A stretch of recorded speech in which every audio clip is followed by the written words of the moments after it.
This is Zhao, a young man from Earth with an extraordinary ability to heal himself. Despite enduring multiple life-threatening situations, he always survived. He was struck by trucks at terrifying speeds, hurled onto asphalt, shot repeatedly with various firearms, and even endured the detonation of an atomic bomb in close proximity. Yet, none of these incidents could take his life. However, Xiao's survival wasn't due to immortality or people deliberately testing his resilience. The truth was simpler. He was the grandson of the immensely wealthy Xiao family. Because of this, Xiao became a frequent target. Over just 3 years of his life, he was kidnapped an astonishing 999 times. Of these, 333 abductions were for large-scale ransom demands. When Xiao was kidnapped for the 1,000th time, his grandfather made a decisive move. He sent Xiao to the prestigious Freedom Sect, hoping they would teach him martial arts. The plan was for Xiao to not only defend himself but also uphold the family's honor. At the Freedom Sect's martial arts hall, Xiao's mentor and the camp leader, Master Shenda, awaited him. Xiao knew Shenda was among the three most powerful people in the kingdom.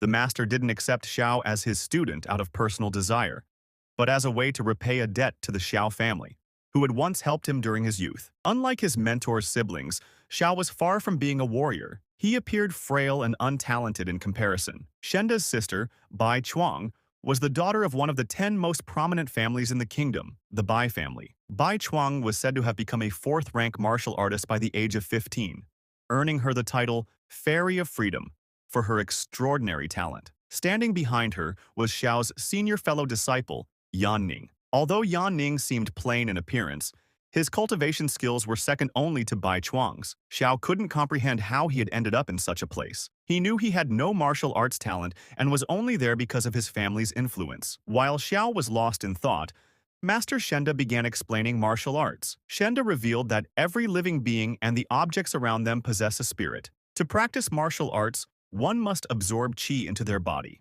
However, Shenda was aware that Xiao had missed the crucial period for strengthening his body, even though he had bathed in healing waters all his life. Despite this, Shenda had a plan. He decided to use an alternative method to fortify Xiao's body. Calling on his best students, Shenda instructed them to attract qi, while he stabilized it to ensure the process succeeded. Master Shenda instructed Xiao to begin meditating, calm his mind, and muster his courage. Naturally, no one believed in the boy, except for the teacher. Even Xiao's elder brother expressed doubt to the mentor, claiming there was a high likelihood that Xiao would fail, no matter how hard he tried. However, within just 5 minutes, the same hopeless boy stunned everyone. A radiant blue heavenly light surrounded him, leaving the entire room, including the mentor, speechless. The very brother who had dismissed Xiao moments earlier was utterly shocked. He had never witnessed anything like it before. The first thing Xiao said was that he saw numerous fireflies fluttering around him, tirelessly moving back and forth. Master Shenda, with disbelief etched across his face, had only one question. How had Xiao managed to harness the power of qi so quickly? The mentor recalled his own experience in his youth. It had taken him 7 full days to sense qi for the first time, which was considered a remarkable achievement back then. Yet Xiao had accomplished it in a mere 5 minutes. Shenda's expression revealed a mix of pride and frustration. After regaining his composure, the mentor told Xiao that he was ready to begin training, but not without a warning. Shenda scolded Xiao, reminding him that excitement during meditation could disrupt progress. Xiao replied humbly, admitting that he had no talent and was learning about qi for the first time. Shenda explained that sensing qi was only the first step toward mastering martial arts. The real challenge lay ahead. If your body is not strong, Shenda said, it doesn't matter how quickly you sense qi, it will be of little use. He assured Xiao that he would teach him the Freedom Sect's secret techniques, but it would require tremendous effort and patience. To protect Xiao, Shenda placed a free spirit breakthrough seal on him, warning him against recklessly absorbing large quantities of qi.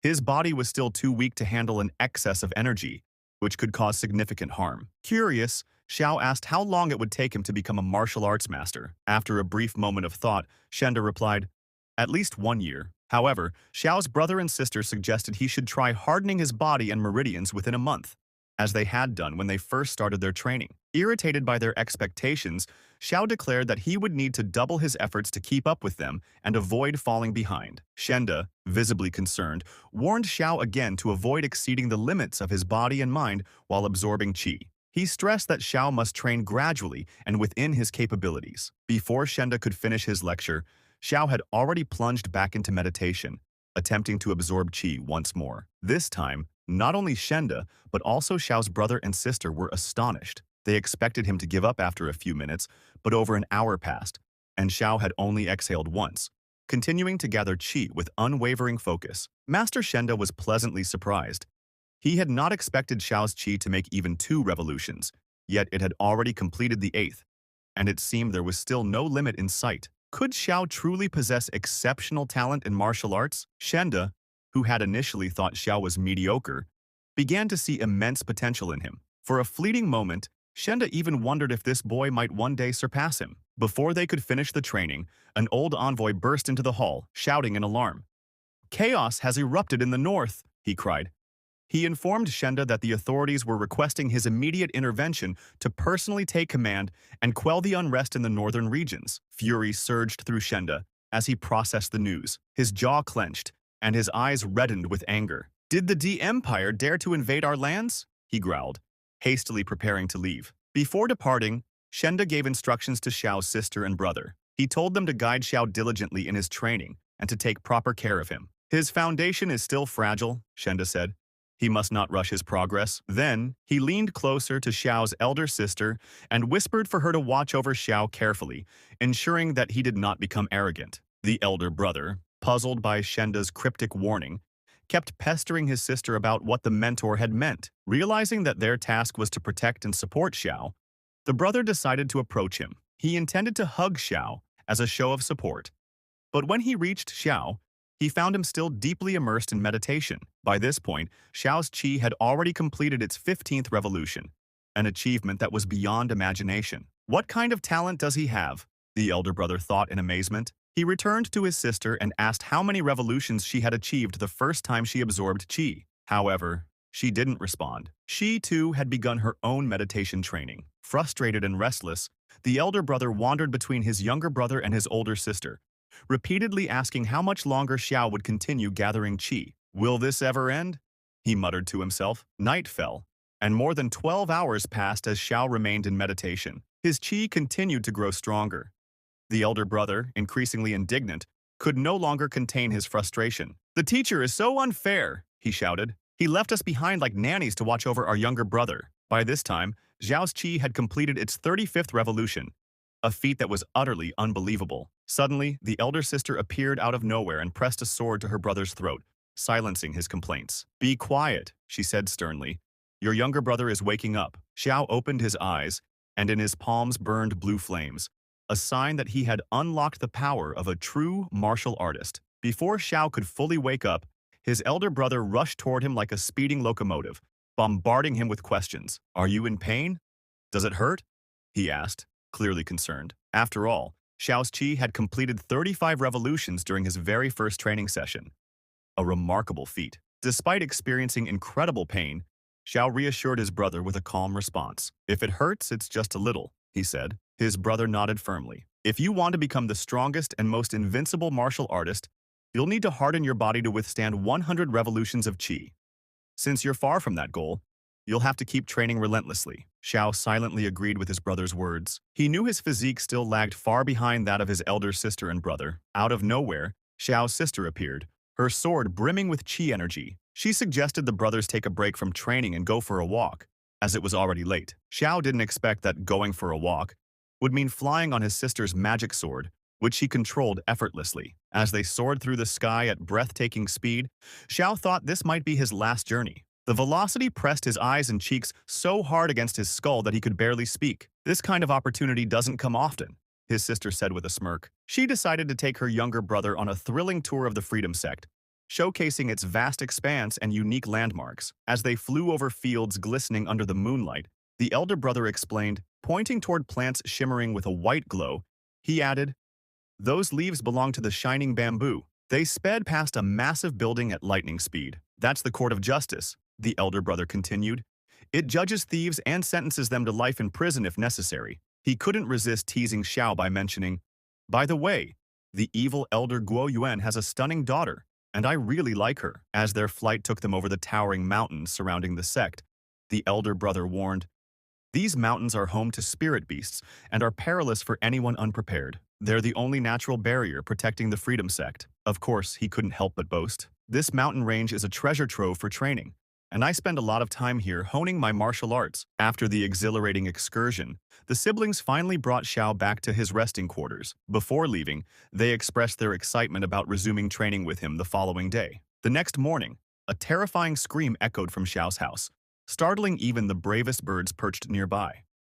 Xiao had fallen asleep as a boy, but woke up as a beautiful girl. His mind raced, unable to comprehend what he was seeing. While Xiao struggled to process this shocking transformation, his elder brother and sister arrived at his house. Naturally, they barged in without knocking, dismissing any need for permission. "It's time for training," they declared. As they stepped inside, they were completely stunned by what they saw. Instead of their younger brother, they saw an indescribably beautiful girl standing before them. Though she bore a faint resemblance to Xiao, it was clear she was not physically the same person. With trembling voices, they asked the girl if, by any chance, she was their brother. In an equally shaky voice, the girl replied, "Yes, it's me." The elder brother, suspicious and eager to confirm her identity, insisted on verifying her claim almost forcibly. Xiao, now in female form, reminded him with exasperation that they weren't alone.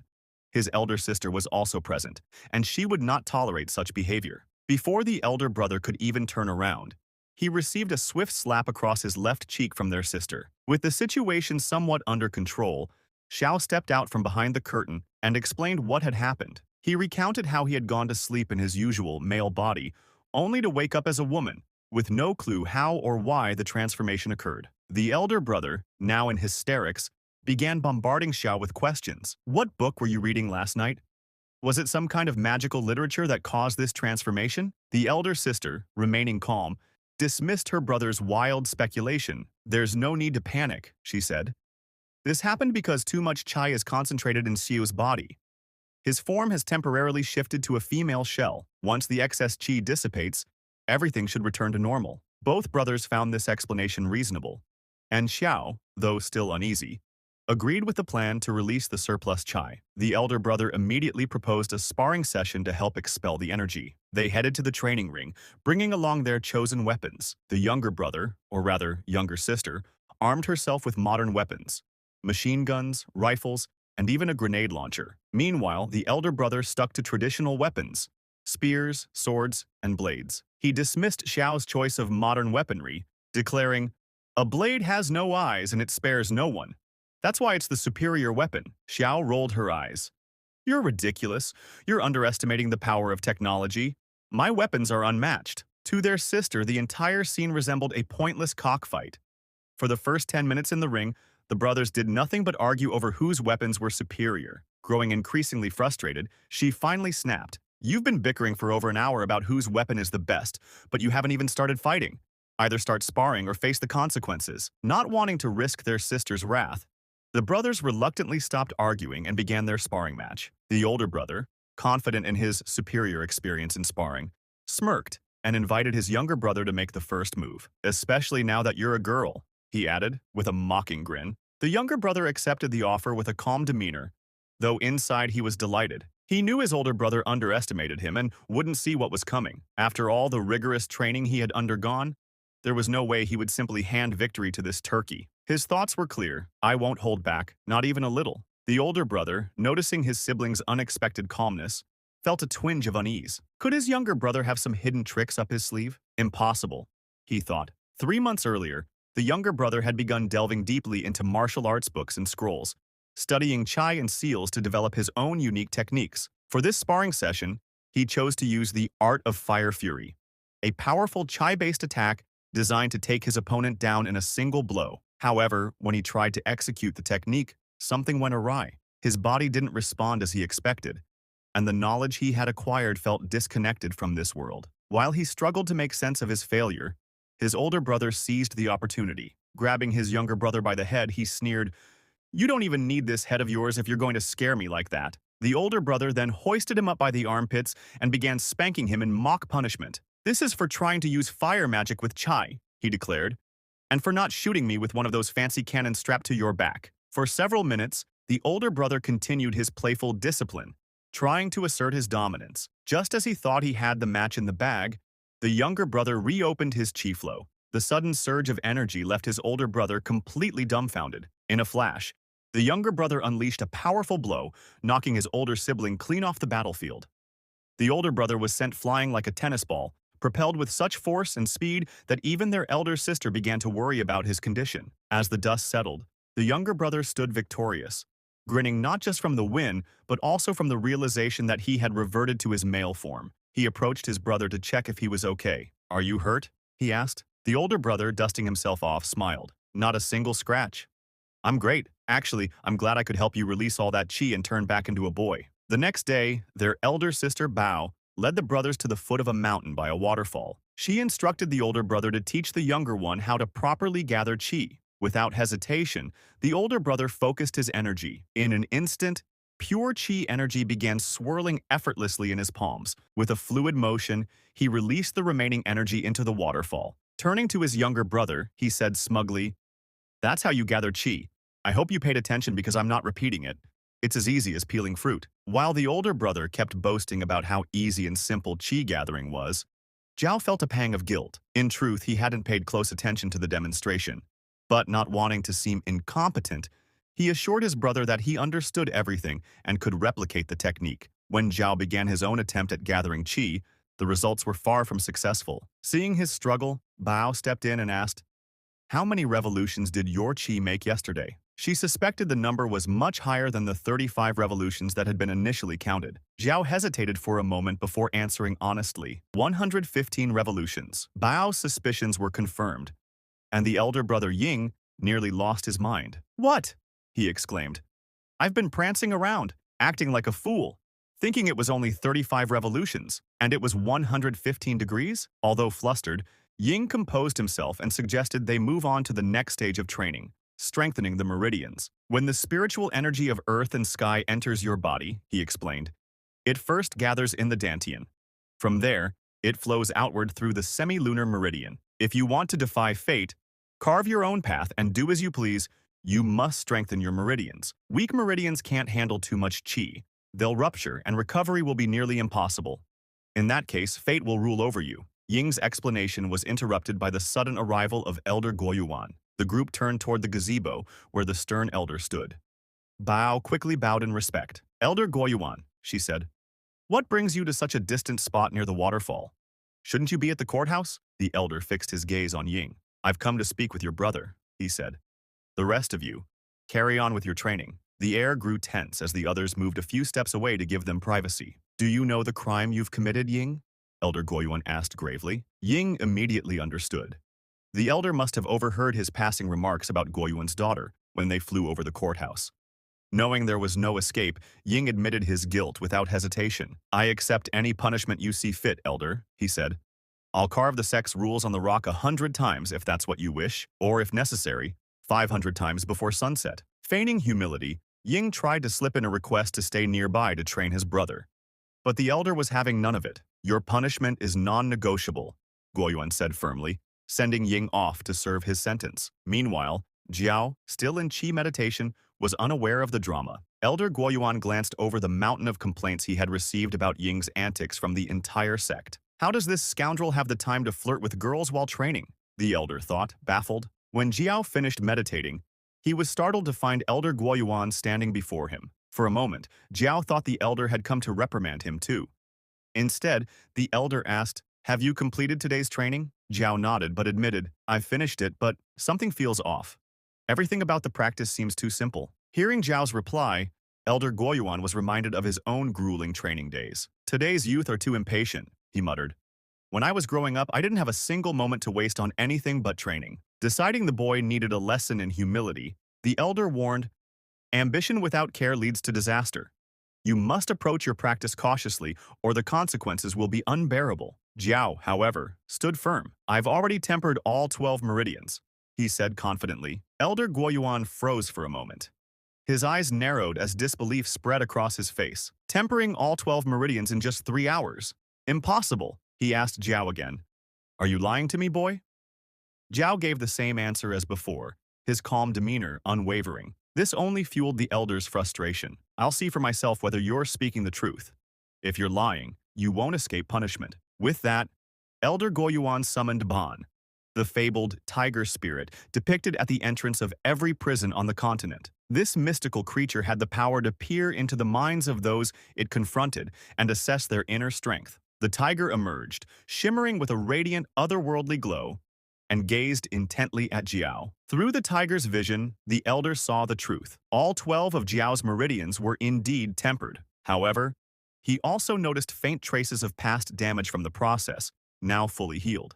Guoyuan's jaw tightened as he realized the boy wasn't lying. "It's true," the elder muttered under his breath, dismissing the tiger spirit. Yet a nagging disbelief lingered in his mind. How could such a young boy possess such exceptional qi and strength? Trying to rationalize, Guoyuan said aloud, "If not for the healing baths your mentor provided, you'd likely have destroyed your body attempting this. Without that intervention, you might not have even begun cultivating chai." Jiao frowned slightly at the elder's remark. Until now, he had believed his accomplishments were purely a result of his innate strength and resilience. The idea that external factors like the healing baths played a significant role dampened his pride. Elder Guoyuan, still deep in thought, abruptly took his leave. "Do not speak of this to anyone," he said, before disappearing into the night. "And remember, practice diligently.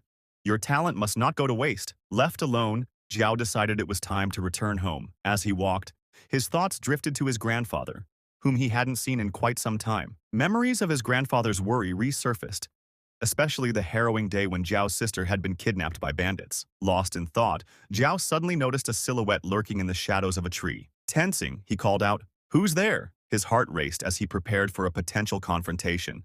But his fears quickly subsided when the figure stepped into the moonlight. It was his older brother, Ying. "I've been waiting for you, Jiao," Ying said, with a wry smile. "You took so long I decided to just wait here by your house." Yuanan turned to his younger brother with excitement in his voice. "I'm heading to the back slope of the mountain," he announced. "The patrol reported spotting a magical beast there, and I can't miss the chance to see it. If you want to come along, you'd better move quickly. Time's running out." Without hesitation, Jiao nodded in agreement, eager to see the magical beast for himself. The brothers set off, their pace brisk as they raced toward the back slope of the mountain. Neither of them suspected that danger awaited, not only from the ferocious creature they sought, but also from lurking mercenaries who had sinister plans to kidnap Jiao and demand ransom from his grandfather once again. As they traversed the mountain's outskirts, an eerie sensation crept over them. It felt as though unseen eyes were tracking their every move. They couldn't shake the feeling that they were not alone. Yet, despite their growing unease, their curiosity propelled them forward. Peering through a cluster of bushes, they finally spotted movement. But it was far from what they expected. Instead of a mighty, fearsome, magical beast, they found a flock of low-ranking magical chickens, nicknamed the Flame Chickens, a nest of the glowing birds huddled near the mountain's edge. Yuanan burst into laughter. "We're in luck! These aren't just magical creatures, they're a delicacy. You won't find anything this rare in the markets. They're tasty and healthy." Jiao's stomach growled at the thought. "Delicious, you say? I'd love to try one." With a sly grin, Yuanan summoned his qi and swiftly captured 2 of the chickens. "Go gather some wood," he said. "I'll show you my secret recipe for magical chicken. You'll never forget the taste." Jiao eagerly did as he was told. Returning with a bundle of dry branches, Yuanan built a fire and began roasting the chickens using his own qi to infuse them with heat and flavor. The aroma was intoxicating, and when Jiao took his first bite, he was speechless. "This is incredible," Jiao exclaimed, savoring every bite. "I could eat these forever." Yuanan chuckled. "If you like them so much, I'll catch a couple more for you next time. But not today." The brothers were so engrossed in their meal that they didn't notice the shadowy figures closing in on them. Hidden mercenaries, hired to eliminate Jiao at all costs, had been waiting for the right moment to strike. Suddenly, the first attack came. A needle, as sharp as bamboo, flew toward Yuanan, nearly piercing his eye. Reacting with lightning speed, he summoned a shield of qi to deflect the attack. "Jiao, run!" Yuanan shouted, his voice urgent. "Get back to the sect and alert Sister Bao and the defenders." But by the time Yuanan turned around, it was already too late. His magical shield had been shattered by the swift attack, and the mercenaries had reached Jiao. A sharp needle sank into Jiao's neck, cutting deeply, while another mercenary drove a blow toward Yuanan. The blood loss was overwhelming. All Jiao could do before collapsing was call out to his older brother, urging him to flee. "The boy is weak," the leader of the mercenaries sneered, speaking with surprising ease, as if Jiao's fate had already been sealed. Hearing those words, Yuanan's fury surged.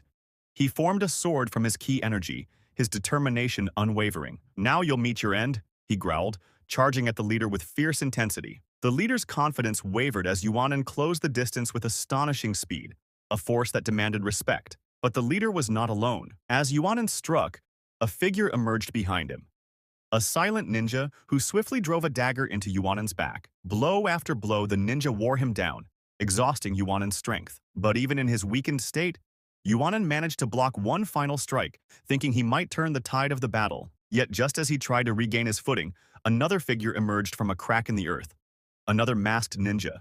This one seized Yuanan with brutal force, wrapping his legs around Yuanan's midsection and squeezing with relentless strength. Yuanan fell to his knees, unable to speak, his body on the brink of collapse. "Be careful, brother," Jiao whispered, his voice barely audible.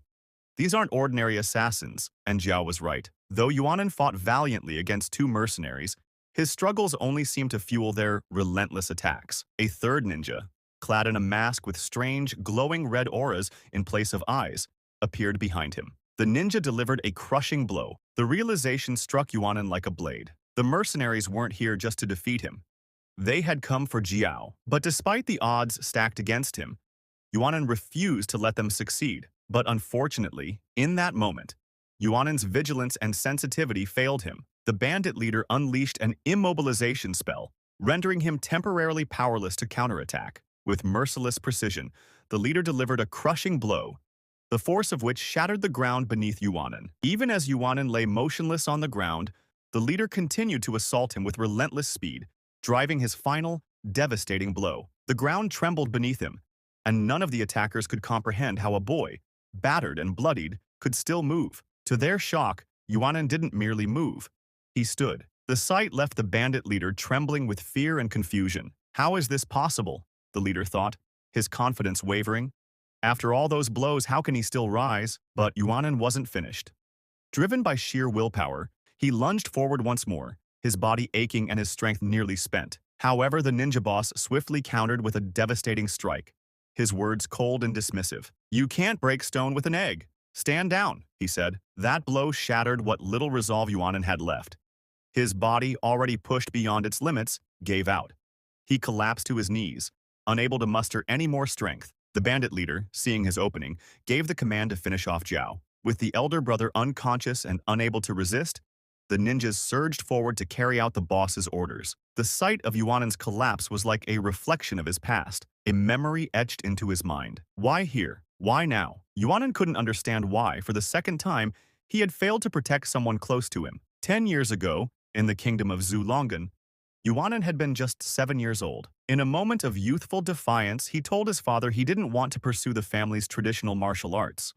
"Why should I learn techniques passed down for generations?" he had argued. "I'd rather play, listen to music, and spend time with my friends." His father had been taken aback, baffled by his son's rejection of a tradition that carried the weight of their family's history. Yet, moments later, Yuanan's mother had arrived with troubling news. "I saw a group of people with a family coat of arms on their carts," she said, her voice filled with unease. "They're from the old branch of the Zhu family, and they've come to kill us." In that moment, Yuanan's father was consumed by fear, convinced they were all in grave danger.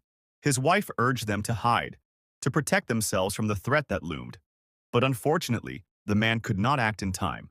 Yuanan was still walking somewhere, far from the family's home. It was already too late to escape when those people with the Zhu family's coat of arms began preparing their attack. In that moment, the head of the family shouted to his wife and child, urging them to flee the square as quickly as possible. But just as they were about to leave, the branch captain of the Zhu family appeared, declaring that no one had the right to leave the square without his order, and that his wife and child were no exception. Before the captain could finish his monologue, the boy's father struck him with a crushing blow to the jaw, knocking him down before a fight could even begin. "They only sent this handful of narrow-minded thugs," the father thought. "Even my son could handle them if he had learned martial arts." But before he could act further, a purple portal appeared in the sky. A barely audible voice spoke from within, saying they had heard rumors of masters from the Zhu family. Out of the portal stepped a man, holding a sword in one hand, with a snake-like creature made of key energy slithering from his belt. His voice echoed, declaring, "I see no masters in the Zhu family.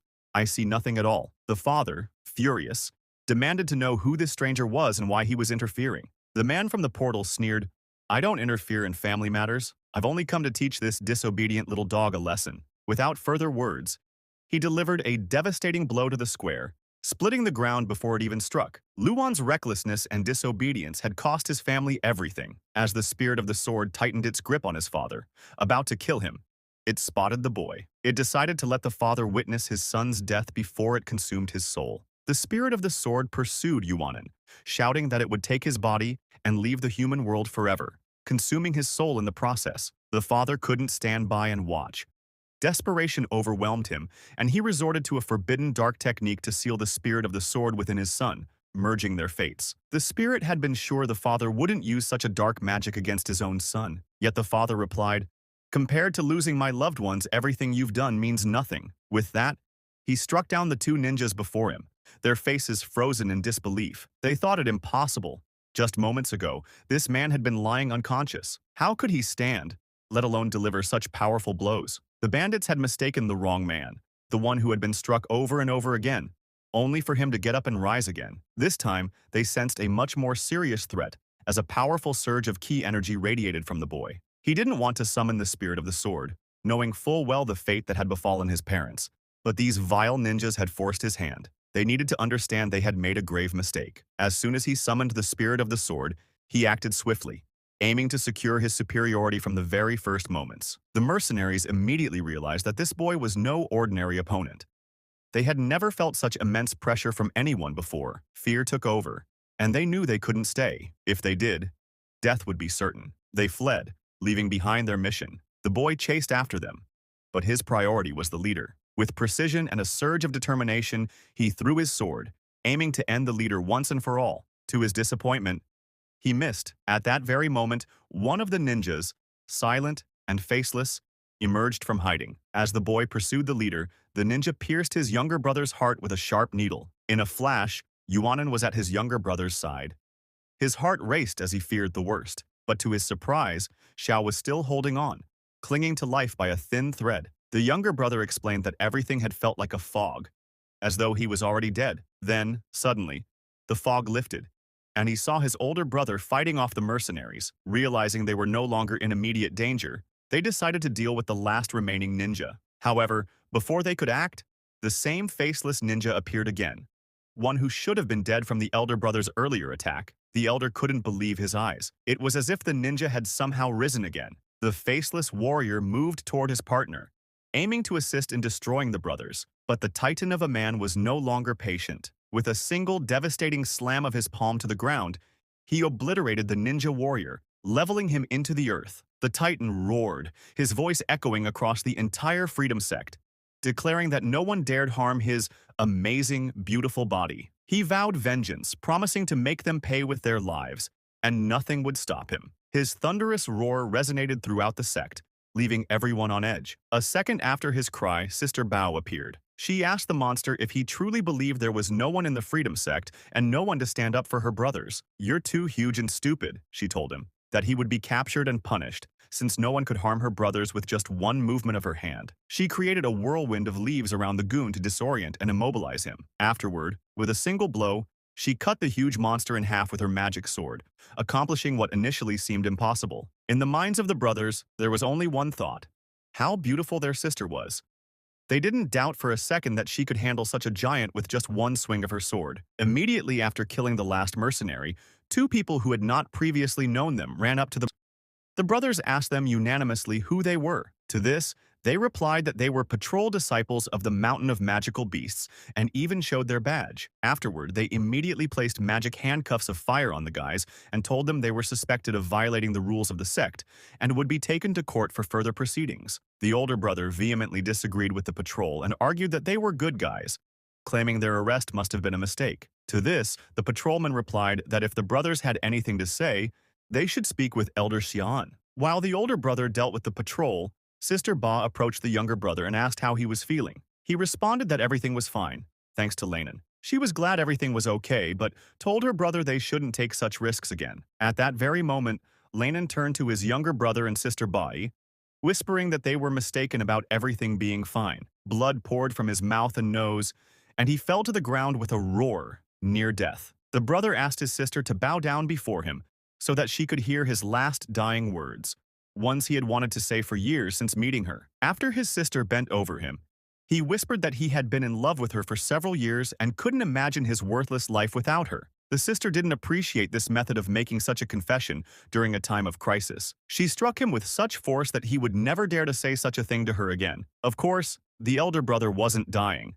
The entire scene had been staged to distract the patrolmen. While the patrolmen were preoccupied with delivering the older brother to the infirmary, elder sister Ba brought medicine for Jiao, which she offered to him to quickly heal his battle wounds. At that moment, Jiao realized how deeply Ba cared for him and his brother, worrying about their health. Therefore, he decided to leave the medicine for his older brother, who needed it far more. After all the proceedings, the sister decided to go to the courtroom and report independently to Elder Gu about what had happened at the rear border of the mountains to avoid further punishment and misunderstanding on the part of the elder. The assistant elder emerged from behind the doors of the courtroom, looking puzzled by the presence of the patrol along with Sister Ba and her brothers. He inquired about what they were doing there at such a late hour and why they wanted to see Elder Gu, to which Ba replied that he should immediately go after Elder Gu and inform him that they had arrived with a critical report that could not wait until morning. A few moments later, the elder came out to meet them and was taken aback by their condition. The younger brother, bleeding and barely able to stand, was lying on a stretcher, while the elder himself was unconscious and immobile. The elder immediately asked what had happened to them and the severity of their injuries. Ba explained that on the way to Elder Gu, on the back slope of the mountain, they had encountered assassins sent to kill Xiao. During the battle, both of her brothers had suffered severe injuries. Leaning, lying on the stretcher,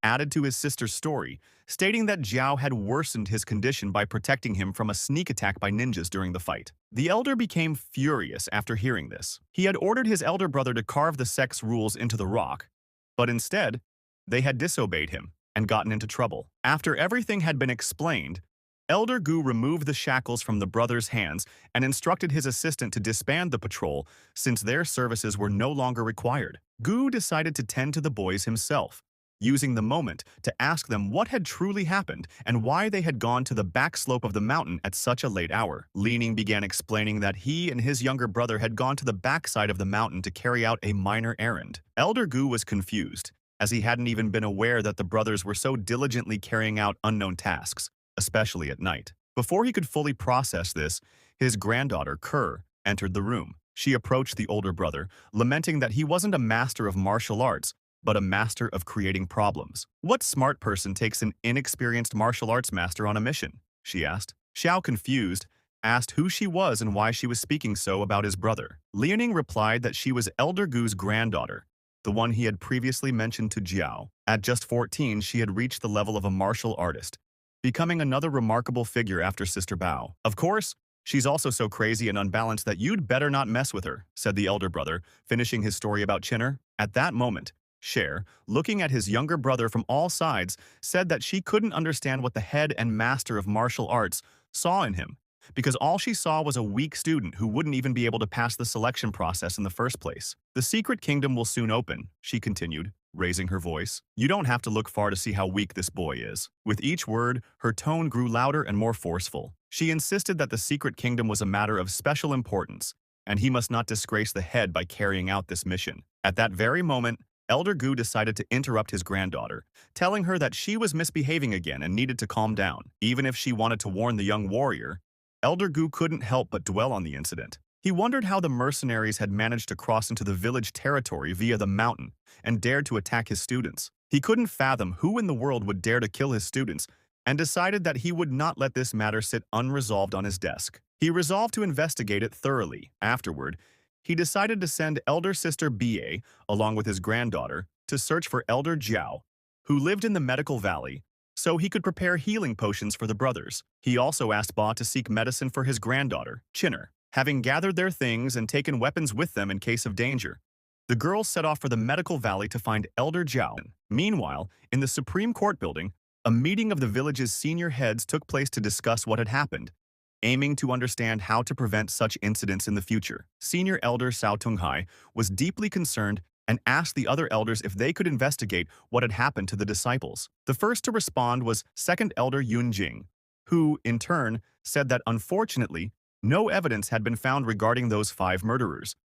They were unable to locate them. Another participant in the meeting was Third Elder Jiang Langi, who in general was not concerned about what was happening around the village. Instead, she was preoccupied with the money she could win from her fellow elders while playing a game during the meeting. Of course, the elder who upheld the laws of Gwen was present as well. He stated that it didn't matter whether they found the criminals or not, because at that moment the boy was under the protection of his elder brother Yuan and sister Ba. He had given the boy a few days to recover. However, senior elder Xiao Tonghai didn't want to hear that everything was fine. He constantly pondered who dared to send someone to infiltrate the Freedom Sect to commit the murder of junior brother Zhao. Only a very brave person could do such a thing. The elders understood that not only Zhao was now in danger, but also elder brother Luing. The fact that he was the vessel of the rebel ball was a significant issue for his protection, as it was considered difficult, if not impossible, to hide such a target. Perhaps, they realized, their target was Xiao. This could be related to past attempts on the boy. The elder felt something was amiss,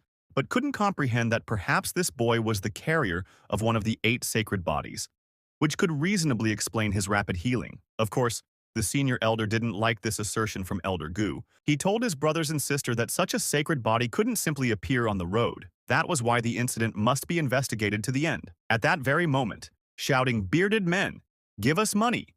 Elder Jan Liki won all the money from her brothers thanks to the fact that they hadn't even had time to play. It was already late at night, but young Zhao couldn't sleep. He kept thinking about what had happened and why he hadn't been able to help his older brother fend off the attackers. The boy believed that if he joined the Freedom Sect, he would be able to avoid future kidnapping attempts. He hadn't anticipated another ferocious assassination attempt. He leapt out of bed in a cold sweat, realizing that this couldn't go on. He couldn't just sit and wait for death. Gio began training right in the room. Naturally, his elder brother, who woke up from the strange sounds, was horrified by the sight of Xiao training in the middle of the night without waiting for dawn. Xiao asked his elder brother why he had woken up, only to be scolded, not because of the noise, but because the younger brother was using the secret method of the Freedom Sect to achieve his training goals. Yuan asked his younger brother how many layers of cultivation he had achieved using the Freedom Sect's secret method. 400, maybe 500, 700, answered Zhao. That was how many layers of cultivation he had achieved before he simply stopped counting. 700, the elder brother whispered. He warned Xiao that a secret kingdom would soon open. If he wanted to pass its tests, he needed to train much more seriously and frequently. Zhao recalled that the elder's granddaughter had already mentioned something similar about the secret kingdom and his need to prepare, but she hadn't told him what kind of secret kingdom it truly was, or what he needed to be ready for. Grabbing his brother, Zhao began to shake him and ask about the secret kingdom and its trials. Yanan decided to tell his younger brother about it. He explained that the secret kingdom was called the Realm of the Small Heaven, located just 7 kilometers away from the Freedom Sect, atop Yang Peak, a few miles from Tongqin Peak. The secret kingdom was rich in spiritual energy, containing countless treasures such as spiritual medicines, fruits, pills, and other heavenly resources. The secret realm alone had caused countless sects to envy the Freedom Sect. Yanan shared the story of how, 300 years ago, a sect had attempted to seize control of the secret kingdom. However, under the leadership of several powerful elders and a brave sect leader, they had fought off the invaders and won the right to keep it. He also explained why the secret kingdom only opened once a year. Maintaining its ecosystem required the full cooperation of the great elders. Only about 30 people could enter the portal at once. Currently, the preparation phase of the secret realm was underway, and all the great elders were searching for suitable candidates for admission. Of course, the 3 elder positions and the sect leader held special status. Their students were often given priority, and those students might also compete for a spot in the final selection. What kind of competition is this? Xiao asked. Yanan explained that the competition was the most intense event of the Freedom Sect. Each year, there were both preliminary and final rounds. The preliminary rounds changed annually, but only the top 10 students would make it to the final. Yanan also warned his brother that if he intended to compete, he needed to be cautious of the second elder's disciple, Kong Hen.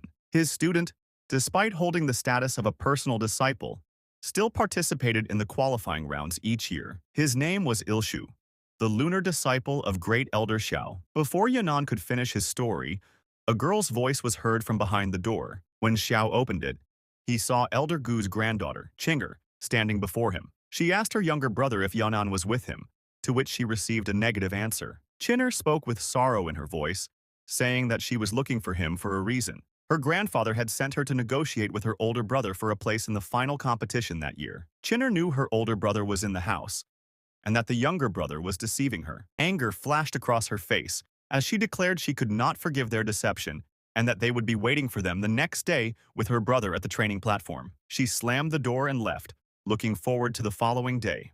The next morning, Zhao arrived at the training platform to meet Chinner, who was supposed to be waiting there for him and his older brother. Chinner came not alone but with her older sister Ba, and immediately questioned why Xiao was alone and where his older brother was. In defense, Zhao said his brother was absent because he had been cultivating late the previous night and would arrive a little later. Ba hadn't seen Zhao for several days, so she decided to check his cultivation level. She brought spiritual stones with her and placed one in his palm. Before Zhao could take it, a fiercely blue light poured out of the stone, indicating he had already reached the warrior stage and was about to break through. Chinner couldn't believe her eyes and decided to check his cultivation level herself. At that moment, while holding the stone, she grabbed his hand. Through the touch, she knew that Zhao had not only reached the peak of the warrior stage but had also fully refined his qi in all meridians. Meanwhile, Ba, realizing that the mentor wanted the younger brother to inspire them, decided to leave Zhao with Chinner, so that she would understand that there was always someone stronger. She flew away from the training ground. Once Ba had left them alone,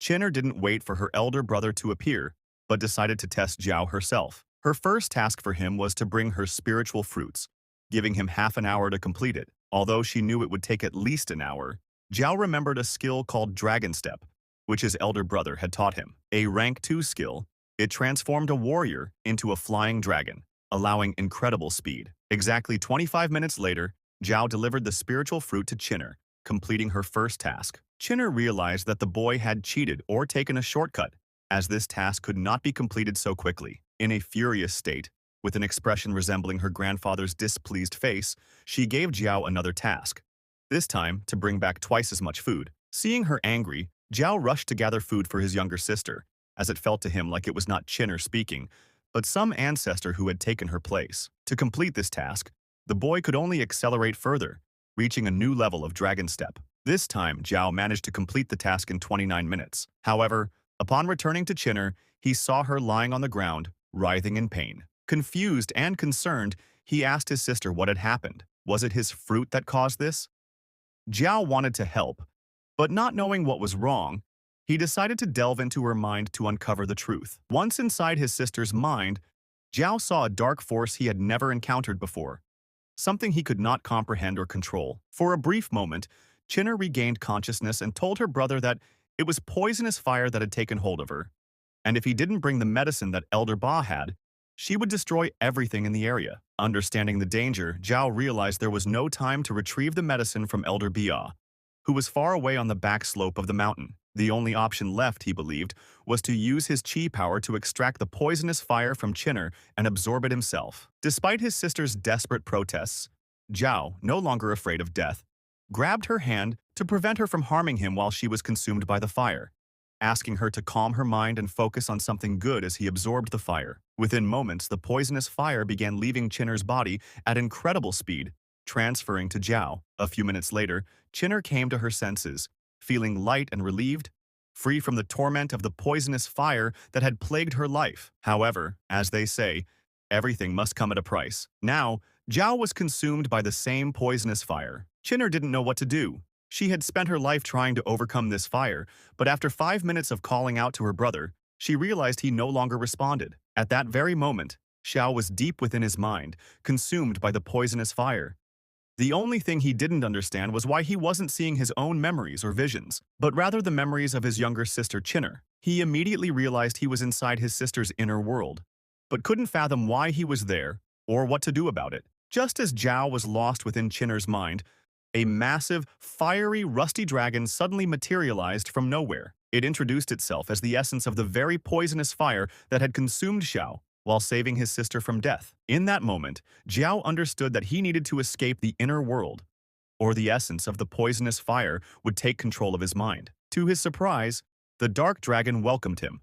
For more than 100 years had passed since anyone could hear or see it. The essence was thrilled by Zhao's presence, and it quickly set out to possess his body and soul. Though Zhao wasn't weak in soul or body, he couldn't withstand the overwhelming force of the dark fire's essence. In mere moments, he was absorbed, enslaved, and his body claimed. Chinner couldn't believe her brother was consumed by the fire, But just as he woke, he grabbed her by the throat, asking if she loved him and if she was willing to sacrifice her life for him. In that terrifying moment, Chinner realized her brother had lost himself to the poisonous fire. He continued, reminding her of his constant presence in her life, always watching, always waiting. His final words revealed that he had long planned to absorb her entirely. Chinner managed to break free from the iron grip of the fire's essence, thanks to her training and inner strength. She lashed out, demanding to know what had been done to her brother. The essence, now speaking in Zhao's voice, revealed itself, claiming that it was Jiao. In a moment of doubt, Chinner was struck,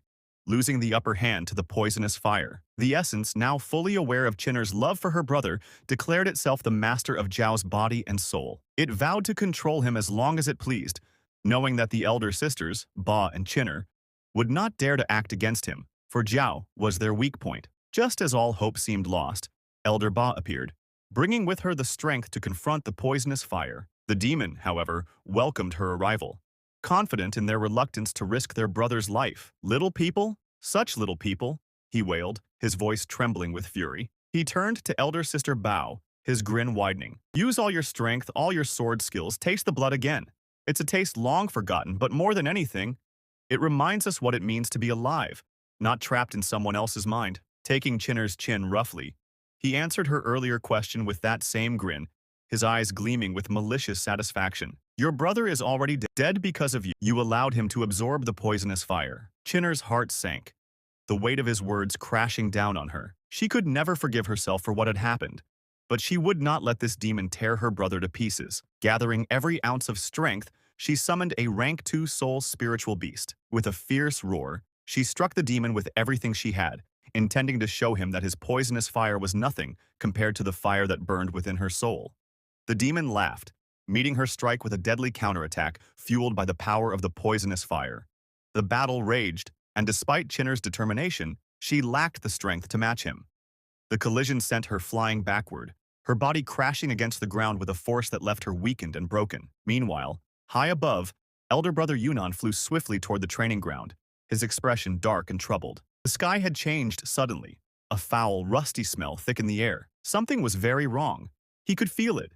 His brother and sisters were in danger. Descending swiftly, Yunnan saw the scene unfolding before him. Chinner lay motionless, and his brother, Zhao, was battling the essence of the poisonous fire, struggling to break free. The fire had succeeded in quieting his mind, locking him in a forced slumber, leaving him enraged and helpless. The demon, now seething with frustration over his weakened state, prepared a final devastating blow. All his rage and anger coalesced into a deadly strike aimed at Chinner and Bao. If they could not be eliminated, he feared they would continue to resist him, hindering his conquest. Seeing the incoming assault, elder sister Bao summoned her air control technique, swiftly evading the attack. She managed to keep herself and Chinner from being struck, but the tension was far from over. After that, Sister Bao immediately launched a counteroffensive, her hands crackling with chilling energy. She unleashed a powerful surge, intending to immobilize the poisonous fire. But the demon was too cunning, too wise to fall into such a simple trap. With a snarl, he dodged the attack,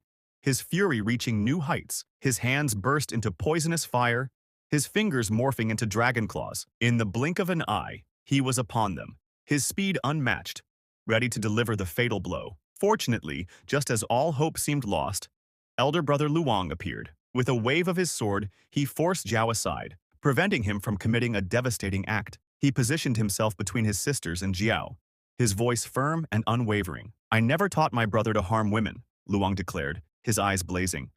"For that, I will punish him. He will not make such mistakes again." Unbeknownst to Luang, Jiao was no longer himself. The poisonous fire had consumed his mind, turning him into a vessel for its dark will. As Luang began to attack Jiao in an effort to bring him to his senses, Sister Bao and Chinner cried out in unison, their faces etched with worry. "He's not our brother anymore," they pleaded.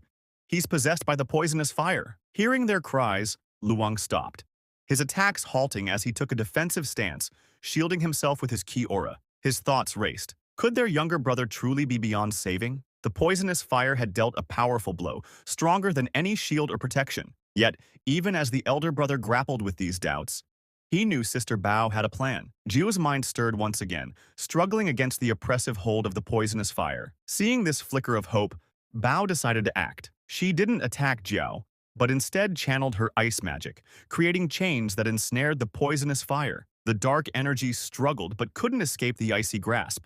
The fire roared, furious at being restrained, but slowly began to weaken, unable to regain control over Jiao's mind. The poisonous fire, realizing it had no choice but to retreat, growled one last threat. "I will return," it hissed, "and when I do, I will destroy all of you.